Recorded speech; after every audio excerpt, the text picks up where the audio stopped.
Hey, Nerdcastle, welcome back to Shoppe. My name is Splattercat. Stoked to have you here. I don't know when that bit's gonna get old, but I have fun doing it every single time. Every single time. It's because I've been watching Tim and Eric. That's the problem. So Shoppe. You know, Tim and Eric are super hit or miss for me. Like, when they're funny, they are really, really, really funny. And when they're not, it just falls so flat.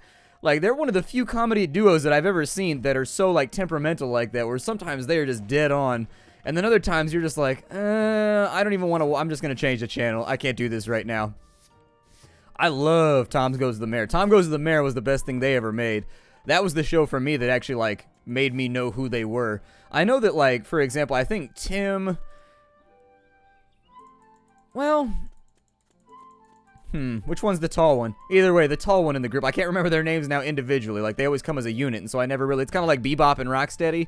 You're like, well, they always come as a unit, so you assume one is named Bebop and one is Rocksteady, and then you never really question it. But anyways, the big one. He was on The Office a couple times as a guy who went to Professor Xavier's School for Gifted Mutant Children with Dwight Schrute. He was on The Office once or twice for that. He had the power to make dogs look wherever he pointed, or something stupid like that. It was pretty hilarious. Sometimes I wonder how writers think of stuff like that. Like, I would love to be a comedy writer and just be inside the room while people are brainstorming jokes for, like, an entire episode, like a 25-minute episode of a comedy. Like, that would be a super fun job. Just sitting there, like, working your way through the narrative. Because I assume you come up with a narrative and you make it not funny. You just come up with, like, the rough, like, storyboard for what they're doing in that episode, like episode 4 of season 2. And then once you've got the general kind of, I guess, pitch of the episode done. Oh, this guy picking up some arm. Look at you, man. Looking sexier right now. I guarantee when you go back out there are probably going to be some tavern women who are like, oh, yeah. He's like, oh, guy, me lord. And I'd be like, oh, well, then some tavern men, dude. Get you some.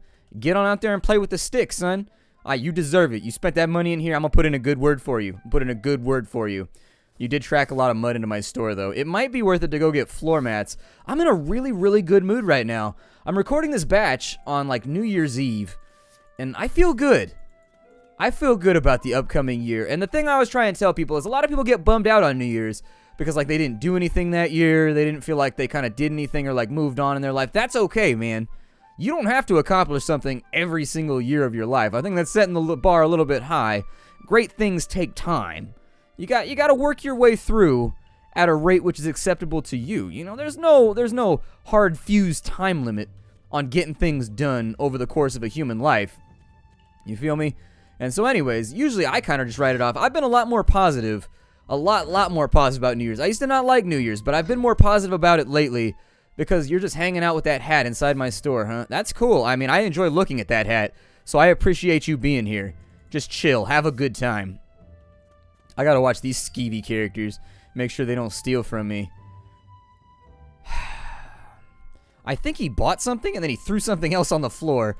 I'm not really sure. He's like, I have been rooked, and then threw it over there in rage. But the way that I look at New Year's is that it's a reset, man. You made it another year. First and foremost, at the bare minimum, think of all the people who did not make it this year. People that passed away, disease, accidents, age. They ran their course. They're done. They don't get to see a 2016. We get to see a 2016, and so by default, sometimes I think about that kind of stuff, like how good it is to be alive, because I'm a downer. I'm the kind of person, I get depressed very easily, I get upset about things very easily, I'm temperamental, and so that being said, I have to find ways to cheer myself up, and the way that I look at it is that we made it another year. We get to keep on running the race and doing more stuff in 2016, or doing nothing. I mean, honestly, there's no, like, blueprint for, like, the human experience, you know? There's no right way to live a life aside from just, like, don't hurt other people and do the best you can with the time you got. And hey, that's good enough for me. That's the way that I look at it. Even if you're doing nothing, there's something pristine about doing nothing. Think of all the souls, the poor souls that were born snails and were born like ants and shit like that. But you got to be born a human. Like an animal with a capacity for, like, feelings and emotions and complex interactions. You know, there's only a few other animals that are on the same level as human. There's, like, dolphins, there's elephants, there's chimpanzees. Those are, like, the only other species that can, like, feel emotions and things like that. Like, you're very, very fortunate. This experience is not something that, like, everybody in the universe gets. And every single one of us on this planet, there's always a commonality. It always bugs me that, like, human beings, we are all so dead set on fighting with each other and hating each other over, like, nationalistic lines and stuff like that. It always bothers me because we all share the exact same human experience. I don't know, lines on a map don't really matter that much to me, especially since the world is becoming rapidly more globalized. My point is here, think of how lucky you are to be born. The perfect combination of genetics made you who you are, and every experience you've ever had is essentially spawned from that catalyst. How crazy is that shit? I was depressed one time when I was like 16 or 17. I was not feeling it. I was having kind of a bad year, not feeling good. Had some breakups. You know, my business plans were not going... This guy trying to steal from me. What a waste of all that. I mean, at least he bought a bunch of loot from me before he died. If I had my choice about killing somebody before they bought a bunch of stuff from me or killing them after, I would definitely prefer to wait until they buy from me first. And that's what he said. You're like, man, what are you depressed about right now? Think about that. You could just as easily not have existed. Like, you could have just not woke up a human being. You could have never existed. You would have never known anything different. And yet, as a human being, you get to experience all these weird feelings and emotions, and you get to taste delicious food and have experiences of varying sizes and qualities and, you know, surfaces and textures, all that kind of stuff. Crazy to think about. Absolutely blows my mind when I just let it run through. How fortunate, like, every human being is just to exist in the first place. Because, like, you move a few DNA markers around or whatever else, and you aren't even you anymore. You're some other human being with a completely different set of experiences and, you know, things that they're going to go through just based on small changes in the way your brain chemistry or your body chemistry works. Wild stuff. Very, very wild stuff, and something I think about pretty frequently, in all honesty. I get introspective in the late of night. I sit there. That's why I don't sleep much. I'm always thinking about stuff. I can tell daytime gets here because my game lags out whenever daytime gets here. Because it's spawning like hundreds of people that are just going to like pillage and mirage your location. We've got more than enough boots to sell. I think we're out of shoulders for right now. It looks like our weaponry racks are pretty much full. So I'll probably jump up in... Oh, this guy. Man, I got him with the long range zap. I got him with the zap from across the room. He thought he was going to make it, but nope. Shut him down. Shut him down like an ornery computer. I have a joke that goes along with this, but it's not. It's not rated for a PG-13 channel. It's barely rated. Like, I write jokes on the side. I have, like, these little monologues and things I work on, just in case someday I ever get the balls to try stand-up. I don't think that I will. I'm too cowardly. But I have these bits that I've worked on. And I always wonder what would happen if I just went to an open mic night, like an open mic night, and just, like, let it happen. Like, I know how to write a joke. Like, I know, like, the parts of a joke. Like, I can do... Ooh, good day. Any day's a good day when you get a super awesome skull helmet, bro. You got a Skyrim helmet right now. You have a good day. You have a good day. I'm gonna restock some of this stuff. Nobody's... Oh, this guy sold something expensive. I don't know. Oh, yeah, he sold something really expensive. Can't be having that. Nope, not for a second. You steal one of those, you're, like, flat out. You're hurting me bad when you steal one of those. That's like stealing a PS4 from like a small town shop, electronics shop. Like, that hurts. That hurts a lot. I hope you have like merchant's insurance or something. I don't even know if they have that. I assume that they have it because most of the places I worked didn't care about theft at all. They were like, go for it. Let people steal all they want. It's insured. I didn't want it to do it. Placed it on the other side, but that's okay. I can live with it. Let's restock the weapons. We got a minute and a half left. I think that front stocking and having lots of stuff is the best thing we could have possibly done here. I actually... This guy in the red shirt, he's got to go. There we go. I just wanted to make sure I got the shot off properly. I didn't want to kill the wrong person. I'm going to leave the bodies where they lie for right now. Yeah, my game lags out hardcore during daytime. No matter what I do with like the graphics or anything else, it's like... It's a little nasty. It's because it's spawning so many people and they're all calculating their pathfinding, all that kind of stuff. Not a big deal. Not a big deal at all. It'll clear itself back on up. Let's go ahead and grab this. Perfect. Restock some of these shields over here. And we made it like an entire day without having to do like a major restocking. We're sitting on 10,000 gold right now. And yes, stuff is getting tossed around. We are having to restock and work on things. But we are wildly profitable right now. I'm going to go ahead and order some new weapons. So I'm going to get 10 of you cats. I'll probably go 10 of you. 10 of you. Could use some more shoulders. Could use some more boots. Need more armor for sure. Some plate chests would be very nice too. I'll take that. And much aside, we really don't have that much else to work with. I mean, I'm just going to put in a big order, and hopefully we get it all cleared out. I like it. Whenever that guy comes into my shop with his sombrero, it brings me joy.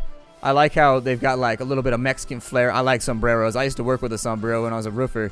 Sombrero is the best piece of headgear you can ever have when you're a roofer. Keep the sun off you all day.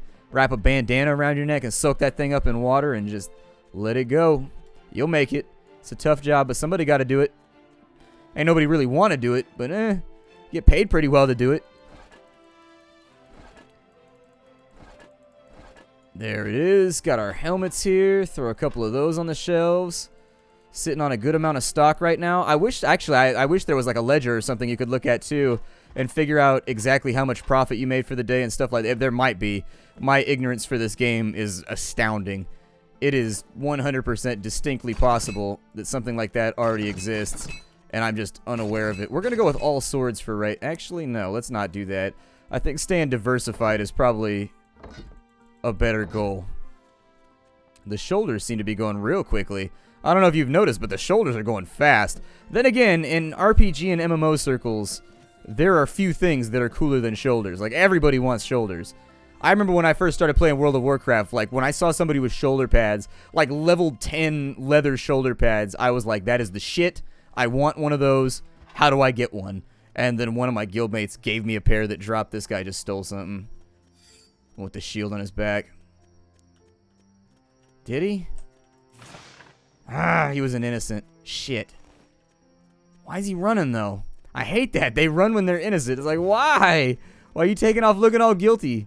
Everybody that steals from me runs, and so... Oh, God. Murdering innocent people was not my plan for the day. Was not my plan for the day. Keep on restocking, trying to make that money. People are going to filter through over the next couple minutes. We're not going to make quite as many sales in the evening, but I like the evening because it slows down, and so it gets chaotic during the daytime, and it just is something that's very, very difficult to deal with if you're easily flustered like I am. Like, it takes everything inside of me to keep my commentary going, while at the same time just being, like, frustrated with people knocking stuff over and, you know, knowing that I have 150 things to do. I like to think that maybe there are neurons being formed in my brain that are learning how to multitask and deal with complicated situations. Human brain's a fantastic thing. My hope would be that, I don't know, maybe my brain's getting better at doing this kind of stuff. I'm going to buy like 20 shields now because they sell really, really consistently, and so I don't feel like that's a bad purchase. Let's go ahead and keep our... Oh, look at that. Wait, did it get all cracked and messed up? Oh, look at that. It forms cracks. I never even noticed. They get all whooped up. That's interesting. I had no idea. Like, they get little cracks and stuff in them. Huh. Alright, then. Maybe I shouldn't have done that. He looked kind of guilty, too, but he's not holding anything expensive, so... Ooh, I electrified those shoulder pads. Maybe I can mark them up another 10% because, you know, reasons. We made a lot of money today. We made a lot of money today, and I'm pleased with what we've done with our time. I like how this game accelerates quickly. Like, it gets wild, really, really. Like, you play the first couple days, and it's funny, because I sat down to play the game. Are we out of armors right now? I was going to say, we shouldn't be out of armors. I sat down to play the game when I first bought it, like, a day or two ago, and I was like, this game is kind of boring. Like, what's going on? The first 2 days were just me, like, filling around selling potions. And I was like, all right, nothing's going on. But then by day 4, it's just like, oh, my God, that escalated so quickly.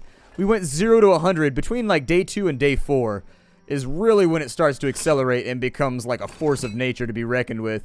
Where you're like, there is way too much going on right now. There's an axe up against the wall over there. Grab this little guy and, I guess, re-inventory him. I'll go back through and I'll see what we have available. It's getting kind of late at night, so I'm going to clean up some of the bodies out here. The bodies have been hitting the floor. We're not going to do the reference, but they have definitely been hitting the floor. People have been stealing, and when you're in a neighborhood of thieves like this... I wonder what the statistics on that are. Like, how frequently do people try and steal from you when you run a small business?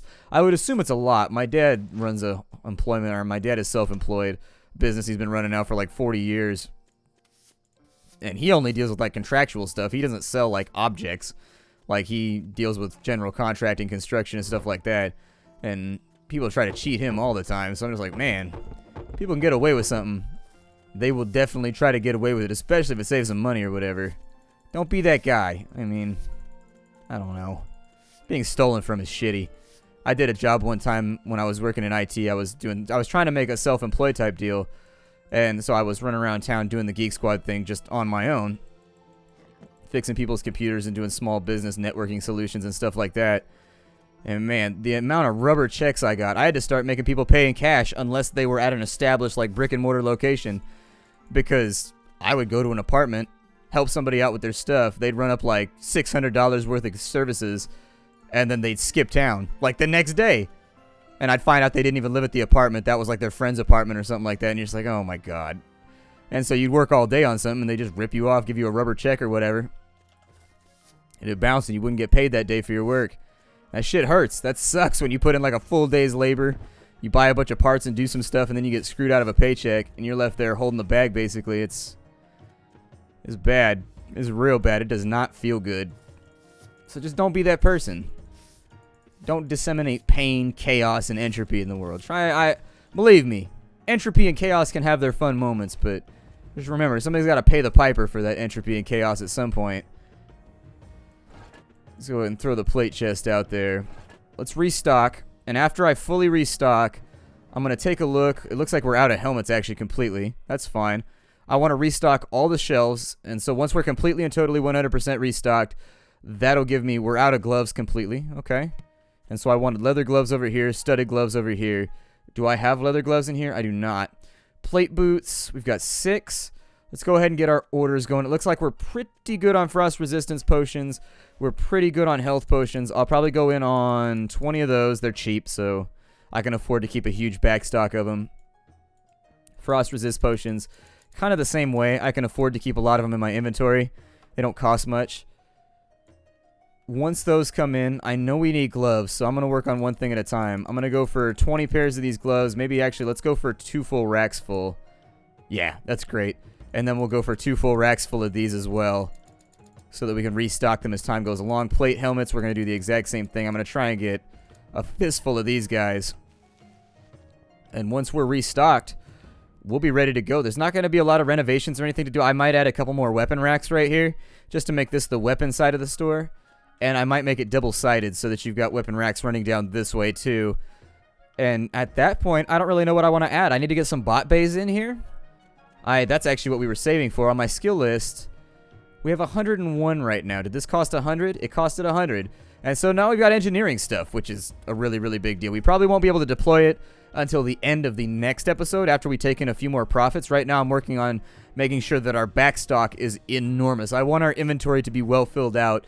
I think yesterday was not chaotic at all due to the fact that I didn't have to order anything during the day. If I maintain a massive inventory, it makes my life a lot less stressful. Now, once we get the robots, it's going to streamline that process a little bit. But until we get there, I'm just going to keep everything in my back pocket and just, do what I'm doing. Making a little bit of money off these. These are not a huge money go-getter, but we do get paid. So anytime you're taking a paycheck is a good day.